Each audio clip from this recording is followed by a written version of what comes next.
Mesdames, Messieurs, chers professionnels de l'immobilier, donc je suis Nathalie Gardès et j'ai l'immense plaisir aujourd'hui et l'honneur aussi de lancer cette matinée qui sera consacrée sur le thème de la confiance et de l'influence. Apparaître, ne pas apparaître, c'est disparaître. Alors, avant d'aller plus loin, donc je tiens quand même à remercier Stéphane Scarella et Marine Ragu pour cette opportunité et la confiance qu'ils m'accordent. Donc, on m'a briefé, on m'a dit il faut ouvrir, articuler ces conférences. Donc, je vais faire cette ouverture. Donc, comme vous le savez, le monde de l'immobilier est en ébullition. Le métier change, se redessine, évolue, se réinvente. Et on a une effervescence nouvelle qui est apparue. Et aujourd'hui, le métier se raconte là où se gagne l'attention, c'est-à-dire Instagram, TikTok, YouTube. Et ce n'est pas qu'une évolution, c'est vraiment une déflagration culturelle. Alors, on a une nouvelle scène aujourd'hui qui s'ouvre avec de nouveaux acteurs, une génération de créapreneurs, des passionnés, des investisseurs, des coachs et surtout des influenceurs qui sont aujourd'hui capables de reprogrammer l'imaginaire d'une profession. Alors c'est un pouvoir sans titre, sans carte professionnelle, souvent sans hiérarchie, mais un pouvoir redoutable qui est celui de redéfinir ce qui paraît moderne, crédible, enviable. On va dire en deux mots le pouvoir de produire ce qui est désirable. Donc, vous l'avez compris, ce nouveau pouvoir, il repose sur la captation de l'attention, qui est aujourd'hui la ressource la plus rare de notre époque. Et on va dire que cette capacité d'attention, elle est de 9 secondes chez les millennials. Alors forcément, quand le pouvoir de façonner l'image d'un métier repose et glisse dans les mains de ceux qui maîtrisent les codes du digital, eh bien, l'ordre établi tremble. Ce n'est pas que le métier qui change, c'est aussi le centre de gravité du pouvoir. Donc une question devient aujourd'hui impossible à esquiver. Aux yeux du public, qui incarne réellement la profession? Le métier. Est-ce celui qui le pratique ou est-ce que c'est celui qui le met en scène? Est-ce l'agent qui est légitimé par l'institution ou est-ce le créateur de contenu qui est validé par l'audience? Où place-t-on réellement la légitimité? Est-ce qu'on confond aujourd'hui visibilité et compétence? Et donc, ça va être précisément l'objet de notre première table ronde. Mais il ne faut quand même pas se tromper de combat. Parce que dans l'immobilier, il ne suffit pas d'être vu, il faut être choisi. Il faut être choisi. Et être choisi, ça ne repose pas sur un like. Un mandat, c'est quand même une délégation. On ne confie pas on confie un bien, un patrimoine, une histoire, une part de soi. Et donc, on ne va pas remettre ses clés à celui qui brille, mais à celui qui tient sa promesse, celui qui comprend, qui protège, qui accompagne, celui aussi qui incarne bien sûr la loyauté, la considération, l'expertise, la légitimité, en un mot, à celui qui inspire la confiance. Alors oui, la visibilité, elle ouvre la porte. Oui, elle donne le droit d'entrer en relation. Mais non, elle ne va pas créer la confiance. Parce que la confiance, elle se construit, elle se gagne, elle se prouve. Elle se prouve par la justesse, elle se prouve par la fiabilité, par la preuve. Et j'allais dire, et surtout, dans l'épreuve. Et donc, soyons clairs, la confiance, c'est d'abord une affaire de présence. C'est une manière d'habiter la relation, une façon de prendre soin, en fait, de cette relation-là. Et donc, voilà le paradoxe de notre époque. Sans visibilité, vous n'existez pas. Sans visibilité, on n'a pas d'attention, donc pas de relation, donc pas de mandat. Mais avec trop de visibilité, eh bien, on risque de devenir suspect. Alors donc, si l'apparition aujourd'hui est quand même la condition d'existence, eh bien, toute apparition va se payer d'un risque d'exposition. Donc il va falloir apprendre à marcher sur une crête, c'est-à-dire être visible pour exister, sans tomber dans une mise en scène de soi permanente qui peut décrédibiliser. Et donc ce dilemme ne concerne pas que les individus, mais il concerne aussi les marques, puisque on peut donner la parole donc aux conseillers, les libérer. C'est puissant, ça permet d'incarner, ça permet d'humaniser, ça permet de créer du lien. Mais c'est aussi risqué parce que la visibilité, certes, c'est une force, mais si elle est mal maîtrisée, elle peut se retourner contre la marque. Et donc, on verra ça aussi, entre autres, quelques questions avec notre grand témoin, Charles Marinakis. Donc, le premier basculement qu'on vit aujourd'hui dans l'immobilier, vous l'avez compris, c'est que le pouvoir, il a changé de main. Il est passé entre les mains de ceux qui maîtrisent les codes du digital. Mais il y a un autre basculement encore plus décisif, c'est le fait que la visibilité, elle se construit aussi sur des algorithmes. Donc ce sont des systèmes qui aujourd'hui trient, filtrent, amplifient, effacent, et donc qui déterminent ce qui existe et ce qui disparaît. Donc il ne suffit plus de séduire seulement des individus, encore faut-il aussi convaincre les machines. Et ça, c'est un glissement majeur, et donc on va vite démonter un mythe. Être compétent aujourd'hui, ça ne suffit plus. Il faut être repérable, lisible, indexable et recommandable.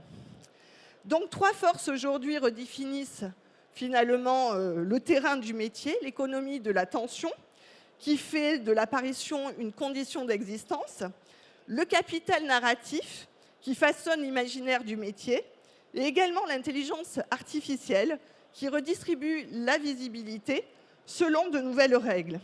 Et donc, dans ce nouveau terrain de jeu, évidemment, l'influence devient centrale. Mais encore faut-il en préciser le sens.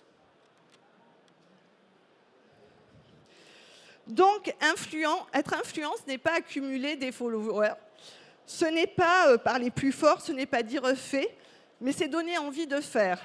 Et c'est en cela qu'elle est fascinante et aussi potentiellement dangereuse, c'est que l'influence, elle n'impose pas, elle oriente, elle laisse croire au choix, tout en guidant la trajectoire.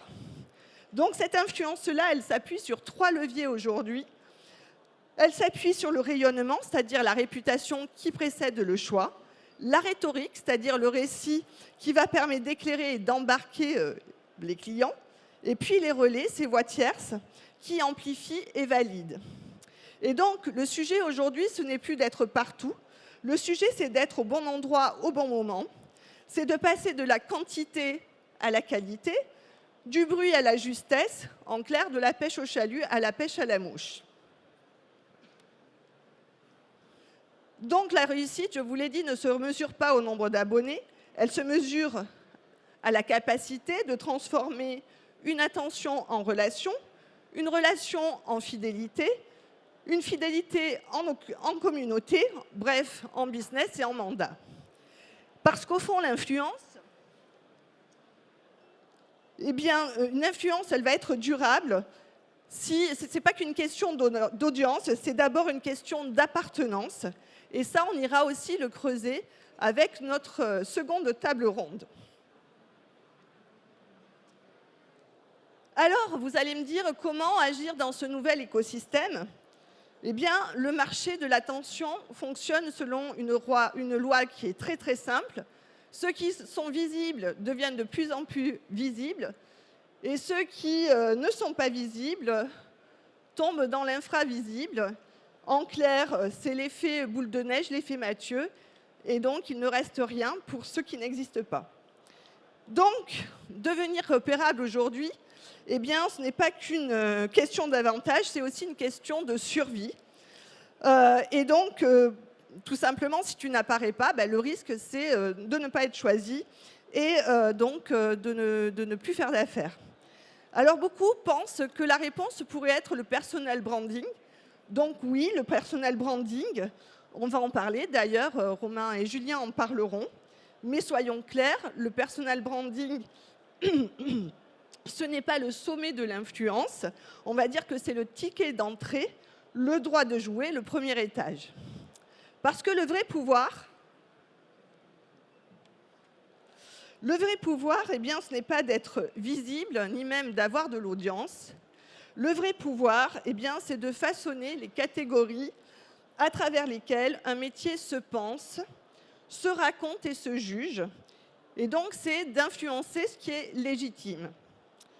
Et donc, les acteurs les plus stratégiques l'ont bien compris.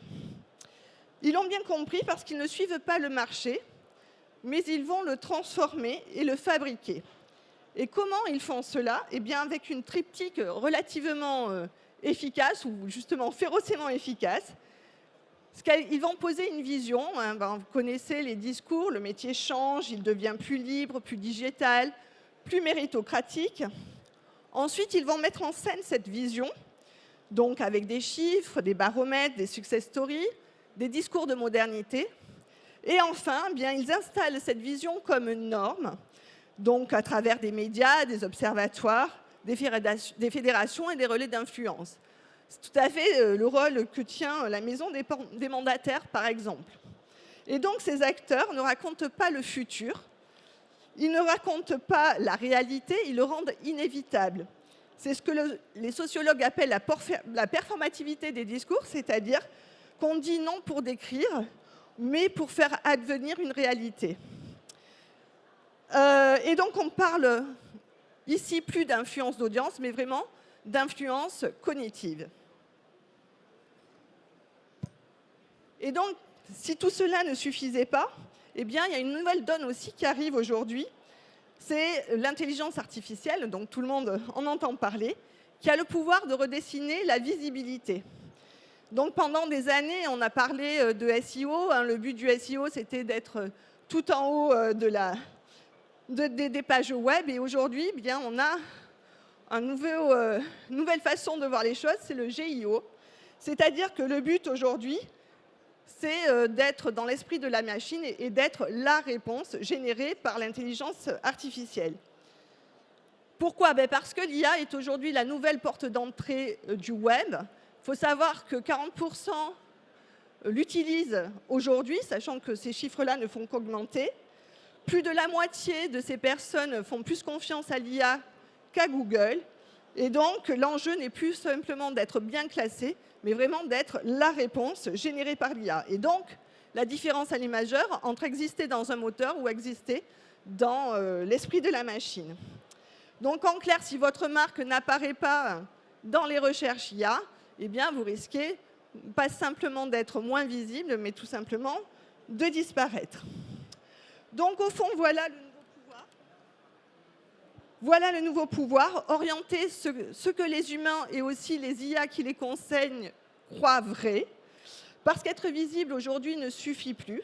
Il faut être stratégiquement visible. Nous entrons donc dans une ère où la confiance se programme, où l'influence n'est plus une posture, mais une ingénierie. Et il faut surtout avoir le courage de le dire. Dans un monde gouverné par l'attention, eh bien, ce ne sont pas les meilleurs qui gagnent. Ce sont ceux qui maîtrisent le récit. Alors, les acteurs historiques ont porté pendant longtemps l'héritage, on va dire l'expertise, la déontologie aussi, mais pendant qu'ils gardaient la maison, eh bien, d'autres en redessinent la façade.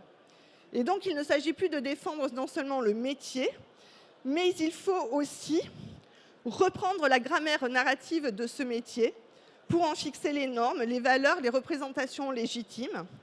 Et donc, une seule question va compter aujourd'hui. Est-ce qu'on veut laisser les autres, ou en tout cas, est-ce qu'on veut subir encore le discours des autres et laisser le récit du métier à tous ces influenceurs, ou est-ce qu'on est prêt à reprendre l'écriture pour reprendre finalement une question de légitimité? Donc voilà, la plume, elle est là, encore faut-il la prendre. Qui la prend? Je vous remercie.